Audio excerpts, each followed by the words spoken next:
आकाशवाणी भोपाल से प्रस्तुत हैं प्रादेशिक समाचार।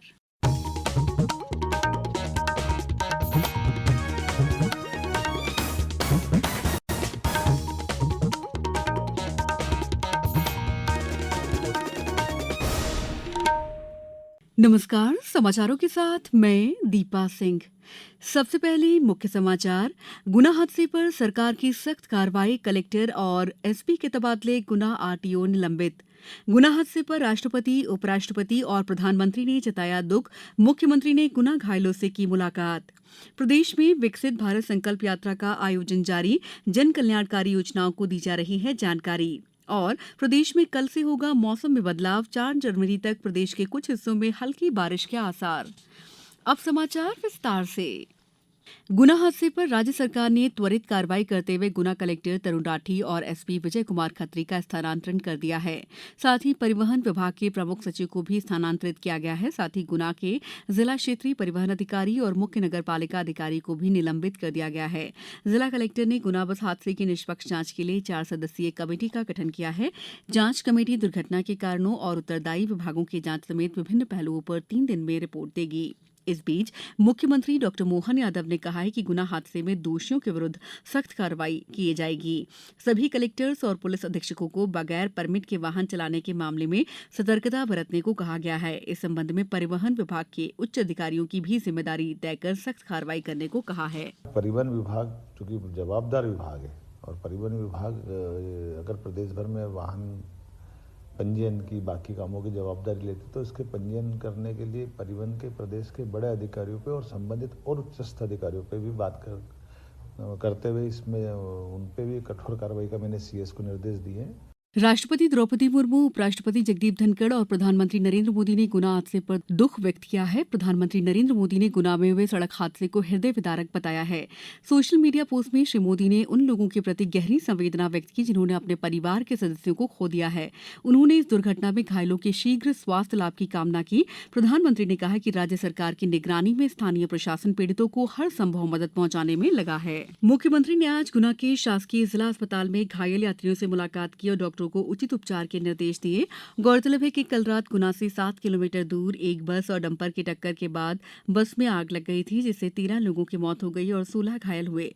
मुख्यमंत्री डॉ मोहन यादव ने मृतकों के परिजनों को 4-4 लाख और घायलों को 50-50 हजार रुपए की सहायता के निर्देश दिए हैं। उप मुख्यमंत्री राजेंद्र शुक्ल ने कहा है कि सतना के चित्रकूट में बगदरा घाटी में गौवंश संरक्षण के लिए काऊ सफारी बनाई जाएगी। इसे गौ अभ्यारण्य के रूप में विकसित किया जाएगा। उन्होंने कहा है कि ये क्षेत्र पुराने समय से गौ माता के प्राकृतिक रहवास के रूप में जाना जाता रहा है। उन्होंने कहा है कि बगदरा घाटी में सड़क के दोनों ओर 20-20 हेक्टेयर क्षेत्र में जंगल क्षेत्र को फेंसिंग कर वन्य प्राणियों से सुरक्षित किया जाएगा। राजस्व भूमि के 50 एकड़ जमीन पर गौशाला और अन्य सुविधाएं विकसित की जाएंगी। इस मौके पर प्रभारी कलेक्टर और जिला वन मंडलाधिकारी बगदरा घाटी में बनाए जाने वाले गौ अभ्यारण्य की रूपरेखा और कार्ययोजना प्रस्तुत की। समाचारों में वक्त है ब्रेक का। ये समाचार आप आकाशवाणी भोपाल से सुन रहे हैं। हमारे समाचारों को अब आप कभी भी और कहीं भी अपनी सुविधा के अनुसार सुन सकते हैं। ये समाचार बुलेटिन YouTube, ट्विटर और फेसबुक पर AIR न्यूज भोपाल पेज पर भी सुने जा सकते हैं। इसके अलावा आप हमारी वेबसाइट newsonair.nic.in पर अथवा AIR न्यूज ऐप पर भी समाचार सुन सकते हैं।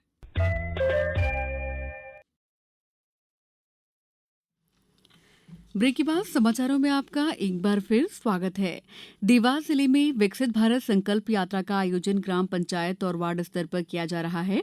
आज विकसित भारत संकल्प यात्रा के अंतर्गत जिले की 12 ग्राम पंचायतों में कार्यक्रम आयोजित किए गए, जिसमें विकासखंड देवास के ग्राम मिडकी, धाकड़ और निपानिया, विकासखंड बागली के ग्राम हाथी गुर्दिया और देवगढ़, विकासखंड कन्नौत के ग्राम पिपलानी और कोथमीर, विकासखंड खातेगांव के ग्राम पड़ियादे और दीदाली, विकासखंड सोनकच्छ के ग्राम जगदीशपुर और चंदाखेड़ी, विकासखंड टोंगखुर्द के ग्राम पांडलिया और बरखेड़ी में शिविर आयोजित किए गए। अशोकनगर में आज विकसित भारत संकल्प यात्रा के तहत ग्राम पंचायत महाना में चंदेरी विधायक जगन्नाथ सिंह रघुवंशी के मुख्य आतिथ्य में शिविर का आयोजन किया गया। शिविर में विभागों द्वारा अपने अपने विभाग से संबंधित योजनाओं के स्टॉल लगाकर ग्रामीणों को योजनाओं की जानकारी दी गई। प्रदेश के अन्य जिलों में विकसित भारत संकल्प यात्रा आज अपने निर्धारित कार्यक्रम के अनुसार निकल रही है। मौसम विभाग के अनुसार प्रदेश में कल से एक वेस्टर्न डिस्टर्बेंस सक्रिय हो रहा है, जिसके चलते 4 जनवरी तक प्रदेश के मौसम में बदलाव दिखाई देगा। इस दौरान 30 दिसंबर से 4 जनवरी तक प्रदेश के कई हिस्सों में बारिश हो सकती है। कुछ जगहों पर ओले भी गिर सकते हैं। ग्वालियर, चंबल, उज्जैन, भोपाल, सागर और रीवा संभाग में ओलावृष्टि और बारिश के आसार हैं। वहीं इंदौर, नर्मदापुरम, जबलपुर, शहडोल में बूंदाबांदी हो सकती है। भोपाल में कल मौसम साफ रहेगा। 30 दिसंबर को बादल छाए रहेंगे, जबकि 31 दिसंबर को हल्की बूंदाबांदी हो सकती है। इस बीच प्रदेश के अधिकांश शहरों में आज सुबह कोहरा छाया रहा। रात के तापमान में भी वृद्धि हुई है, जिससे ठंड में कुछ राहत मिली है। बीते 24 घंटों में प्रदेश में सबसे ज्यादा ठंड अशोकनगर का आवरी रहा, जहां न्यूनतम तापमान 5.8 डिग्री दर्ज किया गया। राष्ट्रीय अपराध रिकॉर्ड ब्यूरो और गृह मंत्रालय भारत सरकार द्वारा मध्यप्रदेश पुलिस को डिजिटल क्षेत्र में उत्कृष्ट प्रदर्शन और inter operable criminal justice system का उपयोग करते हुए अपराधों की रोकथाम करने के लिए प्रथम पुरस्कार प्राप्त हुआ है। अब कुछ समाचार संक्षेप में। मुख्यमंत्री डॉ मोहन यादव के निर्देश के अनुसार मध्यप्रदेश डीजीपी सुधीर कुमार सक्सेना और प्रदेश के सभी आईजी, एसपी और अन्य पुलिस अधिकारियों ने बुधवार देर रात 125 से अधिक थानों का औचक निरीक्षण किया और कानून व्यवस्था की जानकारी लेकर जरूरी दिशा निर्देश दिए। डीजीपी श्री सक्सेना ने अब्दुल्लागंज, बिलखिरिया और टीटी नगर थाने का औचक निरीक्षण किया। राज्यपाल मंगूभाई पटेल ने आज दिव्यांग बच्चों की पुनर्वास संस्था आरूषी के वार्षिक कैलेंडर का विमोचन किया। श्री पटेल ने राजभवन के स्वर्ण जयंती सभागार में आयोजित कार्यक्रम में दृष्टिबाधित दिव्यांग बच्चों से आत्मीय संवाद किया। खंडवा में बुधवार रात घासपुरा क्षेत्र स्थित एक घर में गैस सिलेंडर ब्लास्ट के बाद आग लग गई। इससे यहां रखे 30 गैस सिलेंडर फट गए थे। इस मामले में कार्रवाई करते हुए पुलिस ने अवैध तरीके से गैस रिफिलिंग करने वाले आरोपी राजेश पवार को गिरफ्तार किया है।